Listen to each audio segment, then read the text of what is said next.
Hello everyone.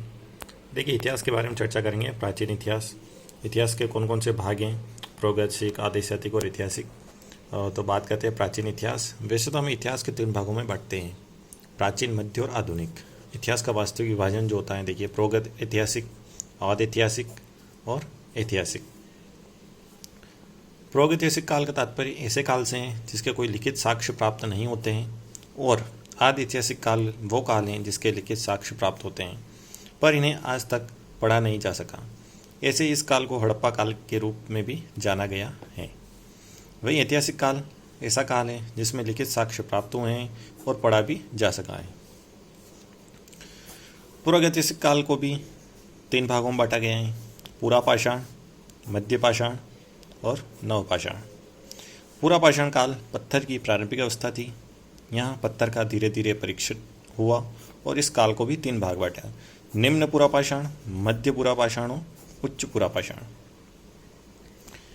निम्न पुरापाषाण में पत्थर अपनी प्राकृतिक अवस्था में देखा गया तथा मध्य पुरापाषाण में इस पत्थर में फलक देखे गए, इसलिए एच.डी. सागलिया ने इसे फलक संस्कृति भी कहा। तो उच्च पुरापाषाण में आते आते पत्थर के हथियार बनने लगे। पत्थर के उच्च पुरापाषाण जब आया तो धीरे धीरे पत्थर के हथियार बनने लगे। इसी समय पहले जो बना वो कुल्हाड़ी का निर्माण किया। क्या निर्माण हुआ? कुल्हाड़ी का। साथ ही ब्लेड, गदा से भी बनना शुरू हुए। इस तरह पत्थर का विकास प्रारंभ हुआ। देखिए, पत्थर ने जो आकृति ली थी, हथियार, कुल्हाड़ी वगैरह बनने में प्रारंभ हो गया। मध्यपाषाण काल में आते ही पत्थर के छोटे छोटे हथियार बनने लगे। साथ ही मनुष्य ने पशुपालन करना भी सीख लिया। पशुपालन करना भी उसने सीख लिया। पशुपालन के प्रारंभिक साक्ष्य जो प्राप्त हुए हैं, बागोर राजस्थान से प्राप्त हुए हैं, आदमगढ़ होशंगाबाद से प्राप्त हुए हैं, मध्य प्रदेश से। ये पूछ सकते हैं कि पशुपालन के प्रथम साक्ष्य मध्य प्रदेश में कहाँ से? आदमगढ़ होशंगाबाद से। मध्य पुरापाषाण काल में ही मनुष्य का पहला अस्थिपंजर हथनोरा होशंगाबाद से प्राप्त हुआ। इस काल में मनुष्य का आँख से परिचय भी हुआ, लेकिन उसे इसका आविष्कार करना नहीं सीखा। मनुष्य के विकास की वास्तविक अवस्था नवपाषाण काल है। नवपाषाण काल में मनुष्य के कृषि करना भी सीखा। 7000 BC मेहरगढ़, सिंध वाला इलाका, कृषि के पहले साक्ष्य यहाँ से प्राप्त हुए।